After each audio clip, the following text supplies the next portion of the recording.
the fuck's it going, everyone? Back today with yet another video on this utterly boiling hot day. I don't know what the fuck happened to summer, but we got rain constantly here in the north of the UK, and now suddenly that we're into autumn, it decides to be boiling hot and I want to fucking tear my own skin off, so that's good. Apologies if you can kind of smell me through the screen by the end of this thing. I'm going to be fucking drenched.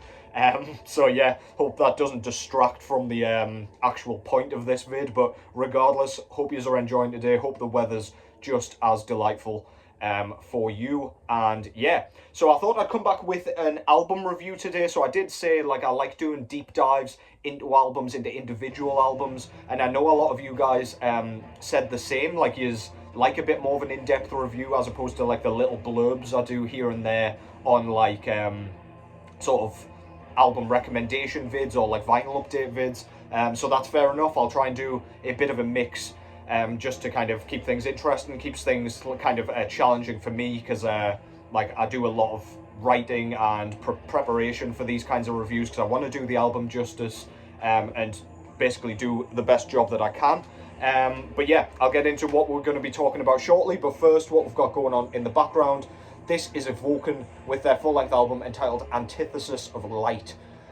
If you're not familiar with Evoken, they play a sort of death doom mixed with a bit of funeral doom, or at least it creeps towards that sort of realm. Very kind of spacey and sort of sparse. The lead work, it reminds me a lot of bands like Disembowelment, or a more modern kind of example that I use quite often is a kind of Spectral Voice, where it just sounds really cosmic and really kind of interstellar and uncomfortable, brooding, like something's coming but you're not quite sure what.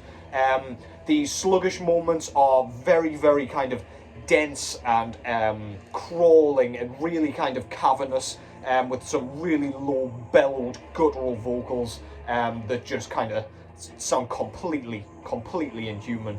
But yeah, really recommend this fucking thing. Really, really good. We've still got the blast beats and stuff that makes kind of death metal. But yeah, just an excellent album. Go and check it out. Go and check out any of their albums. That's Evoken with Antithesis of Light. I don't know what the fuck happened to the head on this beer, but yeah, regardless, cheers everyone.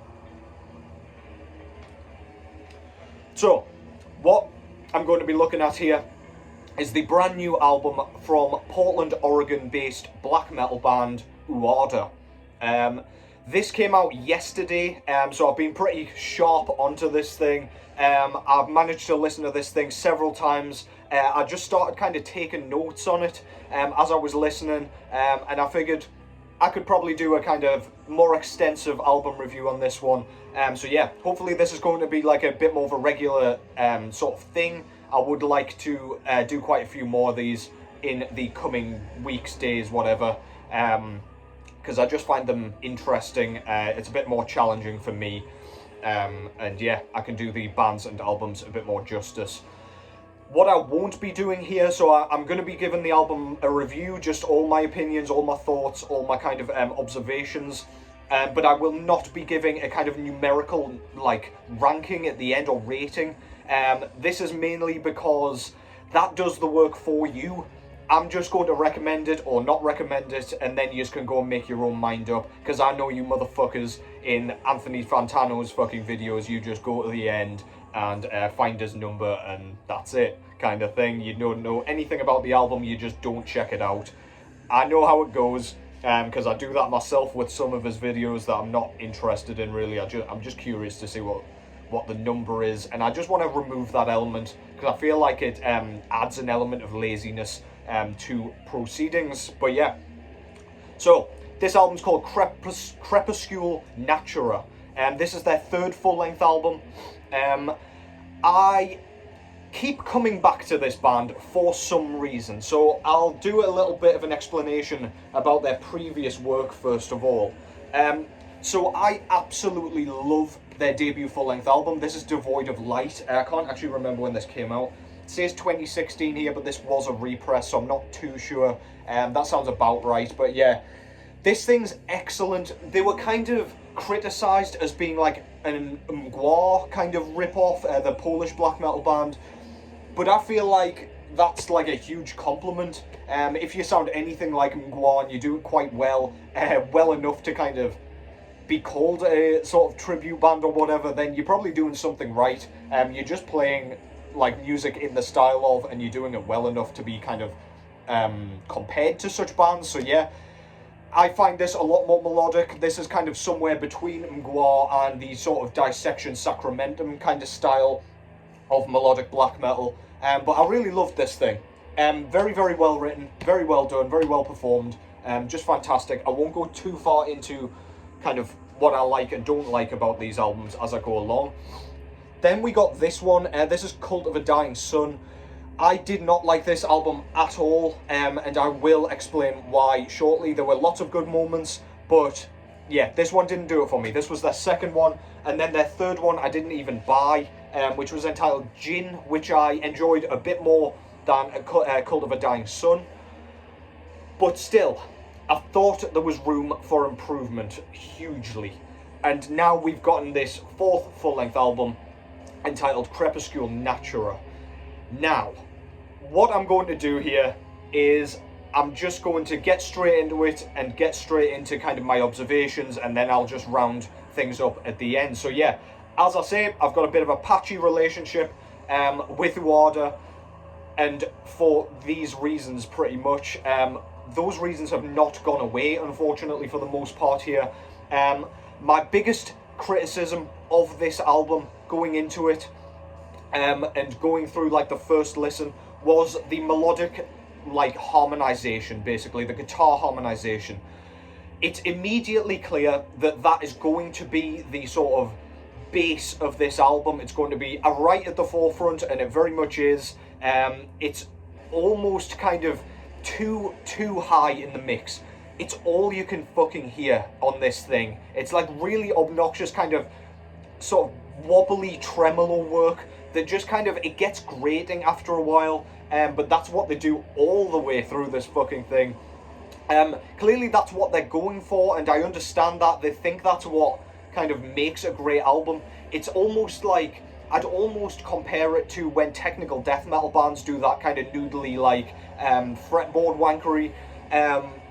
It's just too much, and it's not why I listen to a black metal album. This would all be okay if we had two kind of lead guitarists harmonizing off each other, and then the rhythms weren't completely forgotten about.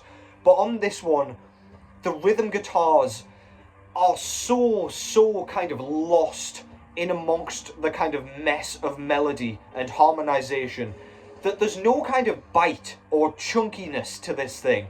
On like Devoid of Light, for example, we got some really chunky, sawing kind of rhythm work, which just, the headbanging moments that really make kind of albums like this worth your while, they're so lost here. And that's not to say there are no good melodies on this thing, because it is glorious. It makes a beautiful sort of soundscape. But there's no chaos. There's no carnage. There's no kind of challenging danger factor. It just feels a bit toothless, a little bit empty for me. The moments that we do get the rhythm guitars like poking through, they're very few and far between. And they're just not enough to kind of give you what you want, basically. This thing is just kind of, it's teasing you with what it might give you, and then it never ever gives you it. Because of the sort of concentration that has been put into the harmonizations, they've really done a Lars Ulrich here, and they have completely neglected the bass.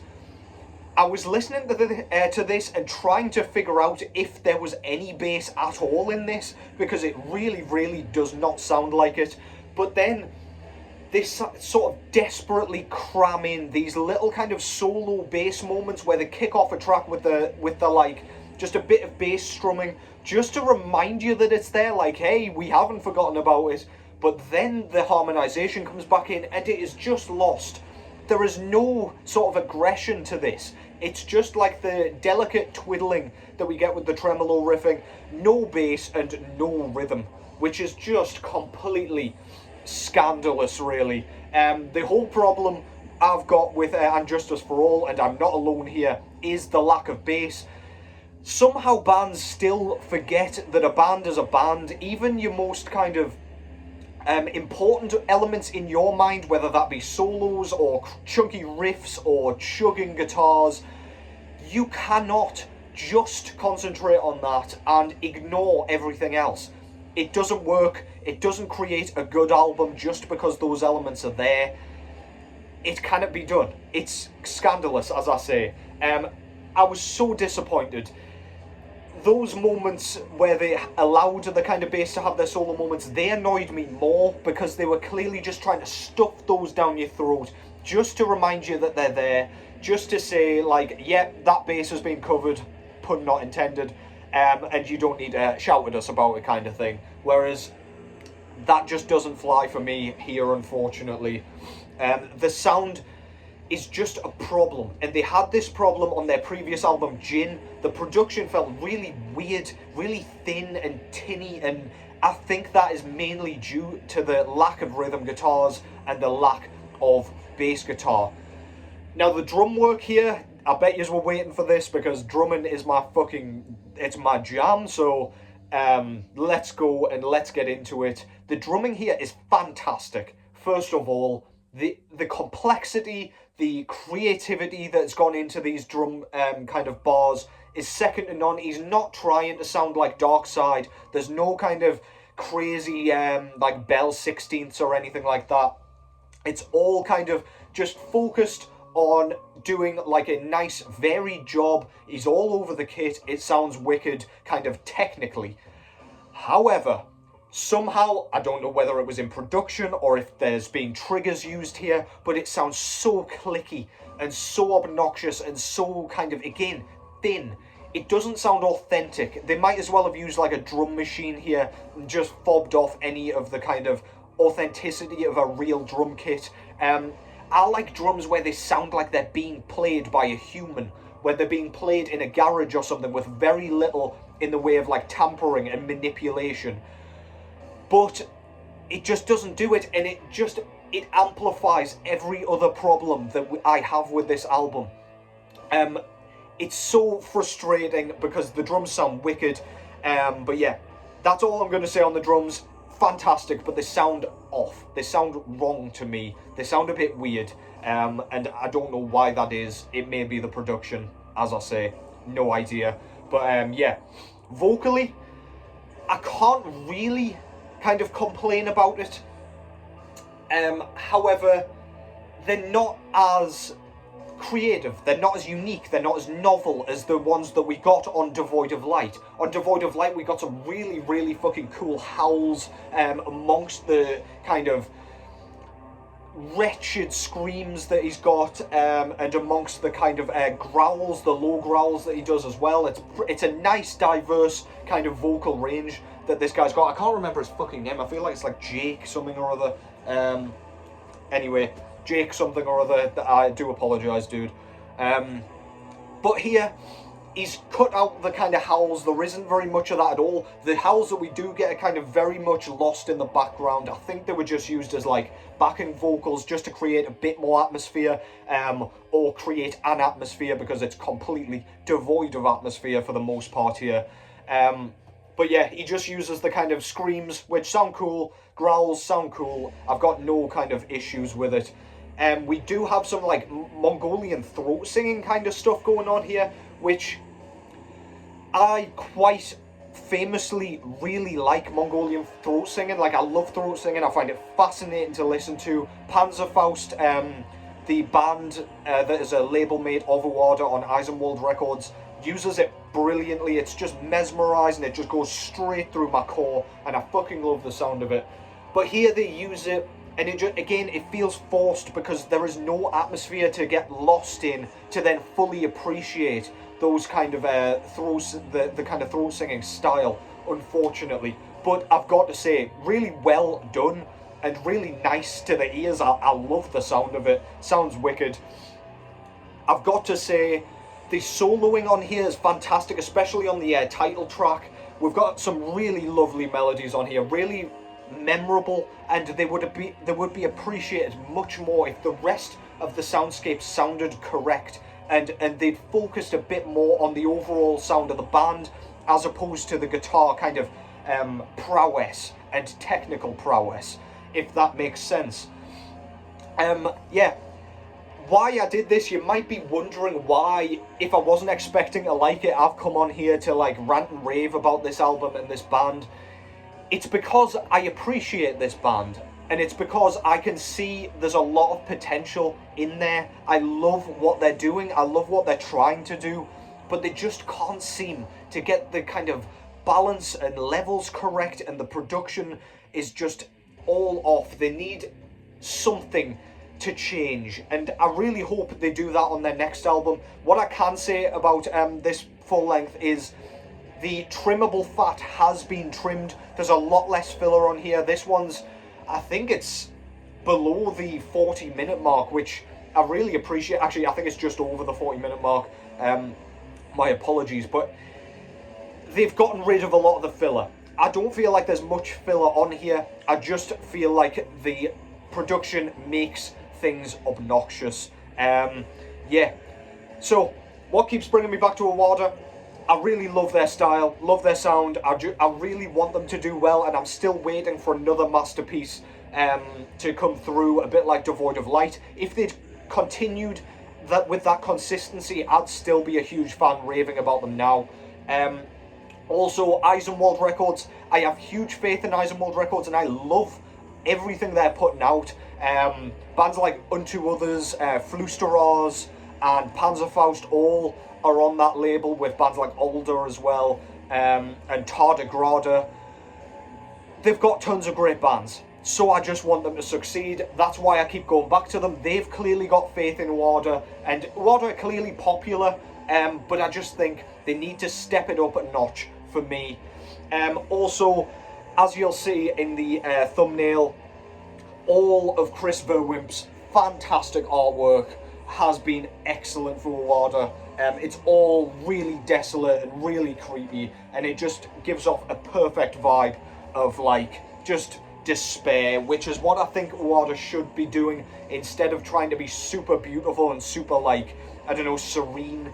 That just doesn't suit them quite as well as what they did on their early album. I still think they're trying to find their sound. I still don't really think they've found it on this one. But yeah, basically that is it. So do I recommend this album? I would recommend this album if you liked their previous work. If you were not a fan of their first album, I don't think this one's going to bring you in. They're doing nothing different, but the sound is different and not for the better, in my opinion. Again, don't hate this band at all. As I say, I've been a fan of Uada, and I'll keep coming back to them because I know there's something there. But yeah, for now, that's all I've got. I hope that didn't sound like a jumbled mess. I've tried to do that in a bit more of a kind of structured, sort of purposeful way. I don't like to come and bash bands at all, because ultimately they play music and write music way better than I ever will be able to. But just as a consumer who spends their spare time when they're not at work listening to their kind of art and spending my hard-earned money on their albums, I just want something a bit more, and I feel like I've got the right to kind of say my piece, I guess. But yeah, I don't hate this album. I certainly far from love it. Things annoy me about it, especially the bass. There is no excuse for that, in my opinion. It's just a little bit self-indulgent, if you ask me. It's just focusing on, like, look at me, look at what I can do with my tremolo picking, and that doesn't make a good album for me. But yeah, hope you enjoyed that. Do drop in the comments what you thought of this album, what you think of this review. And yeah, hit me up with some albums that you would like to see me review, because I'm all ears. It would help me discover more new music, and I would love to talk about some shit in a bit more depth. So yeah, that was Crepuscule Natura by Uada. That came out yesterday. Go and check it out. Go and support the band. And yeah, take care as always. Go and enjoy that glorious weather, and I will catch yous in the next one.